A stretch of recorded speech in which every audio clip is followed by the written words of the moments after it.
aussi qui nous permet de parler, d'aborder la technique de AIDA. A pour attention, I pour intérêt, D pour désir, A pour action. Euh, Comment passer finalement de l'attention pour un bien à son achat. Eh bien, on va utiliser ce genre de campagne dans lequel le consommateur est censé comprendre que grâce à la consommation de l'eau et viande, il sera plus jeune. Il restera jeune et il restera finalement comme il était lorsque quasiment il avait un an. Voilà, je m'en mêle un peu les pinceaux. Je reprends mon propos. Voilà, donc d'abord déjà notre attention est captée par le choc que crée la confrontation, l'effet visuel du t-shirt sur le corps de cet homme et de cette femme, qui sont plutôt bien sûr des corps des personnes bien de leur personne justement, donc ça attire aussi le regard. C'est nous qui devons nous retrouver dans ces visages et dans ces corps, donc on est voilà attiré, on marque de l'intérêt. Qu'est-ce qui se passe, pourquoi est-ce que qu'est-ce que nous vaut cette publicité.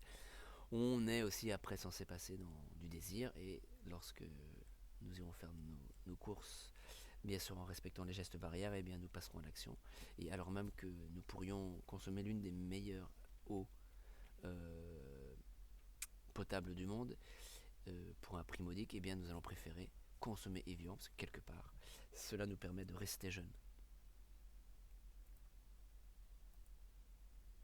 Alors là, c'est pareil, je voulais revenir sur attention à la confrontation des slogans, de la typographie et de l'image. Voilà, cette campagne voilà, peut créer bien sûr une surprise, de la surprise, donc de l'intérêt. Après, est-ce qu'elle va permettre aux personnes qui ont été interpellées par ces genres de campagne de passer à l'action, de faire des dons? Je n'en suis pas sûr. Voilà, il y a choc, il y a nouveauté, unicité, mais il n'y a pas forcément passage à l'action ou consommation, puisque c'est cela qui est visé. On retrouve encore ici donc la société Sixte qui arrose tout le monde. Euh, voilà, on se moque de Hollande et ça fera rire ceux de droite. On se moque de Sarkozy et ça fera rire ou pas ceux de gauche, ou inversement. Alors parfois, les concepts bien sûr sont trop brumeux, et on a du mal à voir ce qui fait sens dans, un, dans une campagne de communication. Alors il s'agit d'une campagne de communication pour la MGEN, et notamment ici les cibles bien sûr sont les étudiants.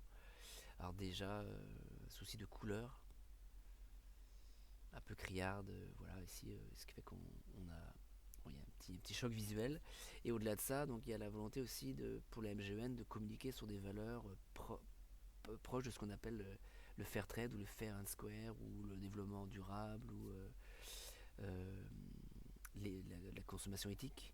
Sauf que il n'est pas sûr que la personne qui lit le magazine dans lequel se trouve cette publicité comprenne le lien entre les deux. Et on se demande aussi déjà si à la base il aura envie de lire un texte voilà, qui peut être un peu long quand se retrouve à feuilleter un magazine.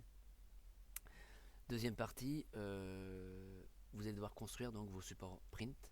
On parle des supports print désormais. Par quelles étapes vous allez devoir passer. Ici, un exemple donc, où peut-être c'est une non-affiche. Il s'agit d'un projet tutoré à l'université de Lorient. Donc là, on peut penser à première vue qu'il s'agit d'une publicité pour une chocolaterie qui s'appelle Délices d'Anvers à Plumeur. Voilà, le produit n'est pas du tout mis en avant.